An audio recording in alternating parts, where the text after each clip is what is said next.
मेरे प्यारे देशवासियों, नमस्कार।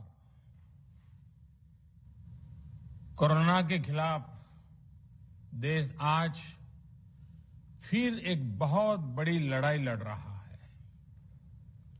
कुछ सप्ताह पहले तक स्थितियां संभली हुई थी और फिर एक कोरोना की दूसरी वेव तूफान बनकर आ गई। जो पीड़ा आपने सही है, जो पीड़ा आप सह रहे हैं, उसका मुझे पूरा एहसास है। जिन लोगों ने बीते दिनों में अपनों को खोया है, मैं सभी देशवासियों की तरफ से उनके प्रति संवेदनाएं व्यक्त करता हूं। परिवार के एक सदस्य के रूप में मैं आपके दुख में शामिल हूं। चुनौती बड़ी है, लेकिन हमें मिलकर अपने संकल्प, अपने हौसले और तैयारी के साथ इसको पार करना है। साथियों, अपनी बात को विस्तार देने से पहले मैं देश के सभी डॉक्टरों, मेडिकल स्टाफ, पैरामेडिकल स्टाफ, हमारे सभी सफाई कर्मचारी भाई बहन, हमारे एम्बुलेंस के ड्राइवर्स, हमारे सुरक्षा बल, पुलिसकर्मी, सभी की सराहना करूंगा। आपने कोरोना की पहली वेव में भी अपना जीवन दांव पर लगाकर लोगों को बचाया था। आज आप फिर इस संकट में अपने परिवार, अपने सुख, अपनी चिंता छोड़कर दूसरों का जीवन बचाने में दिन रात जुटे हुए हैं।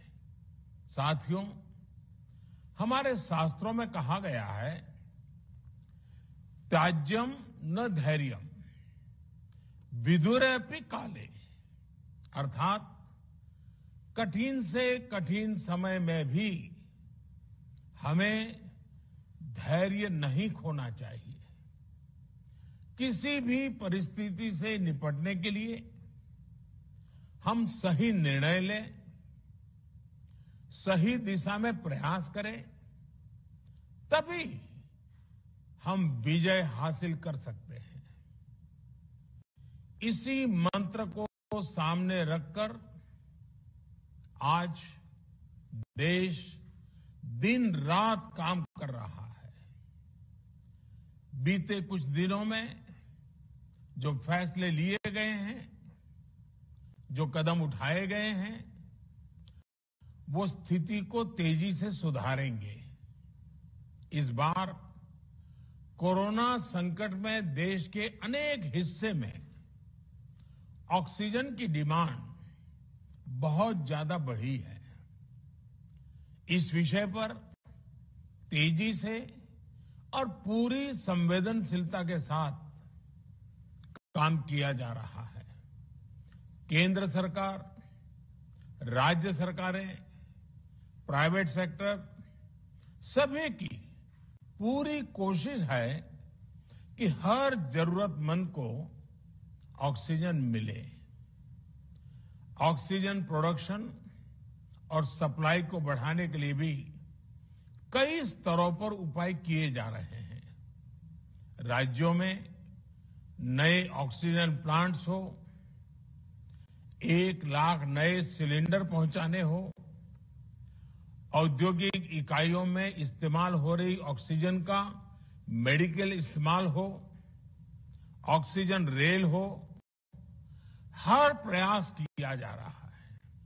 साथियों, इस बार जैसे ही कोरोना के केस बढ़े, देश के फार्मा सेक्टर ने दवाइयों का उत्पादन और बढ़ा दिया है। आज जनवरी फरवरी की तुलना में देश में कई गुना ज्यादा दवाइयों का प्रोडक्शन हो रहा है। इसे अभी और तेज किया जा रहा है। कल भी मेरी देश की फार्मा इंडस्ट्री के बड़े जो प्रमुख लोग हैं, उसके जो एक्सपर्ट लोग हैं, उनसे बहुत लंबी चर्चा हुई है। प्रोडक्शन बढ़ाने के लिए हर तरीके से दवाई कंपनियां की मदद ली जा रही है। हम सौभाग्यशाली हैं कि हमारे देश के पास इतना बड़ा मजबूत फार्मा सेक्टर है जो बहुत अच्छी और तेजी से दवाइयां बनाता है। इसके साथ ही अस्पतालों में बेड की संख्या को बढ़ाने का भी काम तेजी से चल रहा है। कुछ शहरों में ज्यादा डिमांड को देखते हुए विशेष और विशाल कोविड हॉस्पिटल बनाए जा रहे हैं। साथियों, पिछले वर्ष जब देश ने कोरोना के कुछ ही मरीज सामने आए थे, उसी समय भारत में कोरोना वायरस के खिलाफ प्रभावी वैक्सीन के लिए काम शुरू कर दिया था। हमारे वैज्ञानिकों ने दिन रात एक करके बहुत कम समय में देशवासियों के लिए वैक्सीन विकसित की है।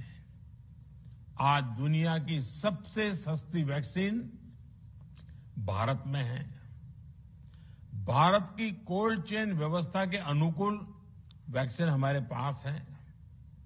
इस प्रयास में हमारे प्राइवेट सेक्टर ने इनोवेशन और एंटरप्राइज की भावना का बेहतरीन प्रदर्शन किया है। वैक्सीन्स की अप्रूवल्स और रेगुलेटरी प्रोसेसेस को फास्ट ट्रैक पर रखने के साथ ही सभी साइंटिफिक और रेगुलेटरी मदद को बढ़ाया गया है। यह एक टीम एफर्ट है जिसके कारण हमारा Bharat 2 made in India vaccine के साथ दुनिया का सबसे बड़ा टीकाकरण अभियान शुरू कर पाया।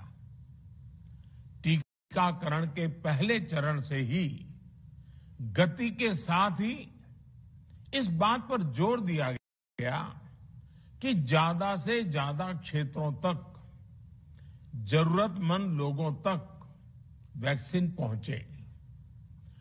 दुनिया में सबसे तेजी से भारत में पहले 10 करोड़, फिर 11 करोड़ और अब 12 करोड़ वैक्सीन डोज दिए गए हैं।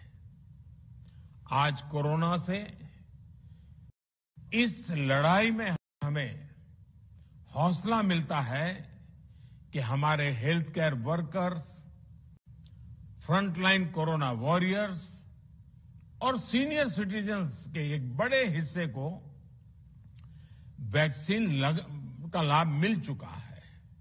साथियों, कल ही वैक्सीन को लेकर हुए एक और अहम फैसला भी हमने किया है।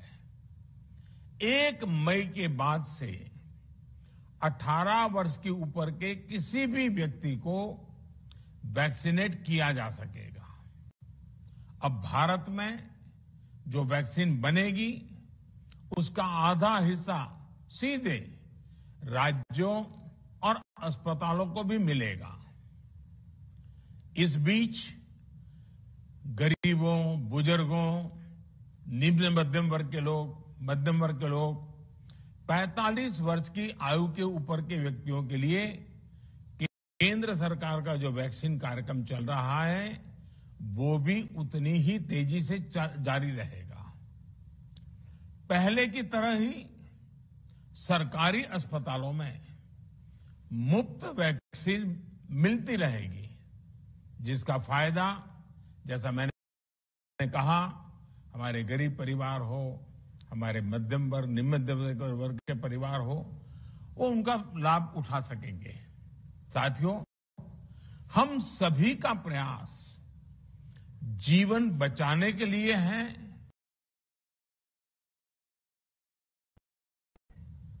और जीवन बचाने के लिए तो है ही।